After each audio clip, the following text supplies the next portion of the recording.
Assalamualaikum warahmatullahi wabarakatuh.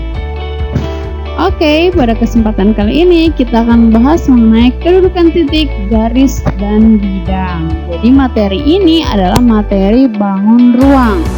Namun sebelum kita masuk ke pembahasan, jangan lupa ya video ibu di like, comment, and subscribe agar ibu semakin semangat membuat pembahasan video matematika lainnya.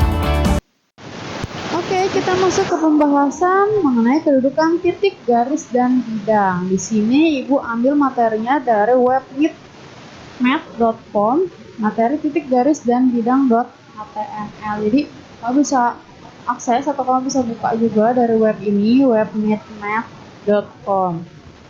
Kita masuk ke pembahasan yang pertama. Nah, karena di sini ada 3 bagian, titik, garis, dan bidang di bangun ruang. Karena kita membahas bangun ruang 3 dimensi ya, materi selanjutnya.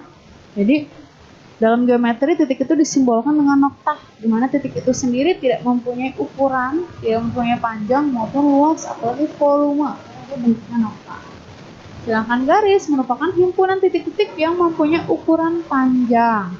Bidang merupakan himpunan garis-garis yang mempunyai ukuran panjang dan lebar. Nah, untuk kedudukan yang pertama itu kedudukan titik terhadap garis. Titik terletak pada garis dapat diartikan juga bahwa garis melalui titik tersebut. Nah, gambarnya seperti ini. Ini dia, titiknya terletak dalam garis AB. Jadi Q-nya ini ada di garis AB-nya. Oke. Ya. Untuk yang kedua, titik terletak di luar garis dapat diartikan juga bahwa garis tidak melalui titik tersebut. Nah, seperti ini gambarnya. Titik K terletak di luar garis AB. Ini titik K-nya, ini garis AB-nya. Gitu. Oke, selanjutnya. Jadi kalau titik terhadap garis ada 2 ya. Ada yang titik terletak pada garis dan titik terletak di luar garis. Seperti ini. Selanjutnya kedudukan titik terhadap bidang. Nah, ini juga bersama, tapi karena ini terhadap bidang ya. Yang pertama itu titik terletak pada bidang. Dapat diartikan bahwa bidang melalui titik tersebut. Jadi titiknya itu terletak pada bidang, ada di bidang. Yang kedua itu titik terletak di luar bidang. Ini Q-nya itu, titik Q-nya ada di luar bidang ABCD. Seperti ini dia. Kalau tadi kan menempel ya di bidang, kalau ini tidak, dia ada di luar. Nah, kedudukan titik terhadap bidang juga ada 2. Ada yang terletak pada bidang atau di luar bidang, sama seperti garis. Nah, selanjutnya, ini untuk kedudukan garis terhadap garis. Yang pertama, 2 garis saling berhimpit jika terdapat lebih dari 1 titik persekutuan atau titik potong. Jadi di sini garis AB berhimpit dengan garis PQ. PQ itu lebih pendek daripada AB. Dia berhimpit karena ada 2 titik persekutuan. Si PQ itu ada di AB gitu. Jadi ini dinamakan 2 garis saling berhimpit. Selanjutnya, 2 garis saling berpotongan. Di sini, jika terdapat tepat 1 titik persekutuan atau titik potong. Jadi kalau ketemu di 1 titik di sini, jadi ini ada garis AB berpotongan dengan garis CD di titik T. Ini namanya 2 garis saling berpotongan. Selanjutnya, ini 2 garis saling sejajar. Jadi tidak ada satupun titik persekutuan, dia sejajar. Jaraknya juga selalu sama di sini. Seperti rel kereta ya. Jadi dia antara yang kanan dengan yang kiri kan sejajar terus nggak pernah bertemu gitu. Lurus terus sesuai dengan ukuran keretanya. Selanjutnya, 2 garis saling bersilangan jika tidak saling berpotongan, tidak saling sejajar dan tidak terletak pada satu bidang. Jadi ini bersilangan, ini maksudnya kalau tadi kan berpotongan bertemu di satu titik ya.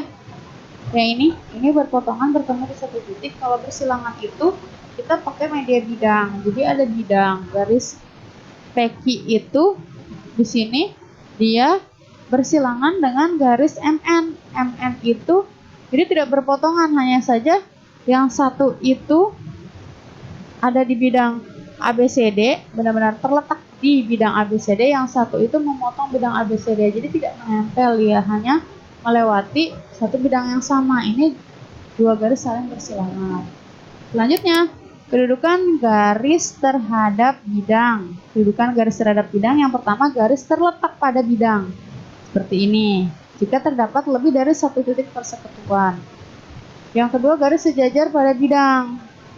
Jika sama sekali tidak terdapat titik persekutuan. Ini garisnya, ini bidangnya, ini sejajar.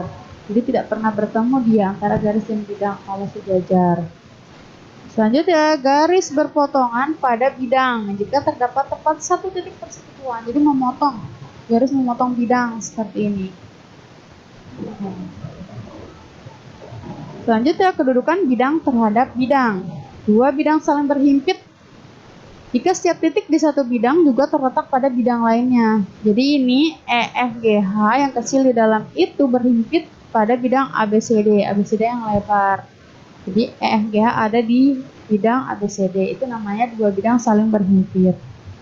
Selanjutnya, dua bidang saling sejajar jika tidak ditemukan satu pun titik persekutuan. Jadinya sejajar nih. Dia tidak pernah bertemu ini. Bidangnya sejajar, jaraknya sama. Kalau tadi kan berhimpit, ini sejajar. Tidak ada satupun titik persekutuan. Selanjutnya, dua bidang saling berpotongan jika terdapat tepat satu garis persekutuan. Nah, jadi dia saling berpotongan antara bidang PQRS dengan ABCD di sini. Jadi ada satu garis persekutuan. Oke, itu saja materi mengenai kedudukan titik, garis, dan bidang. Untuk tugas kali ini, kalian diminta menentukan kedudukan titik, garis, dan bidang pada prisma segitiga ABCDEF seperti gambar di bawah ini. Lalu tugasnya adalah kalian tentukan titik di luar bidang BCFE, lalu garis yang sejajar dengan DE, garis yang sejajar dengan bidang ABC, kedudukan garis AB dan garis OF, dan kedudukan bidang ACFD dan bidang BCFE. Nah, itu tadi tugasnya. Jangan lupa dikumpulkan, dan semoga video pembelajaran dari Ibu bermanfaat. Kurang lebihnya Ibu mohon maaf. Wassalamualaikum warahmatullahi wabarakatuh.